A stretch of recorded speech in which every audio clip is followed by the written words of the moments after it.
Alright, so here's a quick little update, part two. I'm not going to make this too long. So what I've done is I've taken those three rows of boards that I had showed you before, and I've laid them out on my table in the pattern that I want.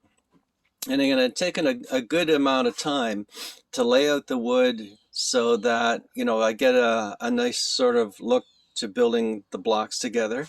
And I've taken a fair amount of time to look to see what sort of grain that I want to have displayed in the board. By the way, here is the second board that I just took apart, and you can see the grain effect that I'm trying to get with the different types of boards. Hopefully, when that's all stained, it's going to look spectacular. So here is this next board. What I'm basically going to be doing is taking my glue. You always buy glue in big amounts because you use a lot of it. I put a certain amount of it into my my application bottle right there, and I'm going to be taking this wood and I'm going to be gluing the edges and the ends and laying them down and putting them up against one another, and then applying all my my cross pieces and my clamps. The one thing I do have to do is at the end I'm going to be cutting all of these three pieces so there's an even end to them all, so then when I put the pipe clamp across it, it's got pressure on all boards. So I'm just gonna, you see I've marked them, I'm just gonna cut them off on my chop saw here. On my chop saw, you might see I put in a couple pieces boards against the fence there, and what that does is I put the piece that I'm going to cut up against it, and those boards help when I cut these boards from chipping and splinting on the edges. Just a little helpful process. You might say too, I've put a lot of tape onto my workshop.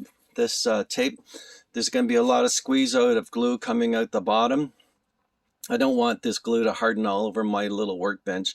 So I put the tape down, and when I'm all done, I'll just pull the tape off so I don't have a bunch of tape all over my workbench. Also, you'll notice that all these pieces that I use for putting underneath and on top to keep the boards flat, they're all taped. Because again, there's a lot of squeeze out coming out of this, squeeze out of glue coming out when I put all the clamps together. And when it squeezes out, the glue doesn't stick to the tape, so then these come off. If you ever used a piece of board where you hadn't taped it, like this one, if I had put it down face down like that and there's a lot of squeeze out, this board would actually stick to this board, which would be a relative disaster. So you always want to make sure you have tape all around the board, or if you get lazy and only do one side, make sure that side is facing down to the glue. So next step is I'm going to cut them all to length. I'm going to get these boards hopefully positioned underneath all my other boards. Then I'm going to start applying the glue to all the boards, and then I'm going to start to apply the clamps to everything. Like I said, that's going to take me about a 20-minute process. And I'm certainly not going to film it because it would drive everybody crazy with boredom, but I'll show you it all together when I do get all the clamps in place. The other thing to do is have a wet rag ready to wipe off as much as the glue that you can get to.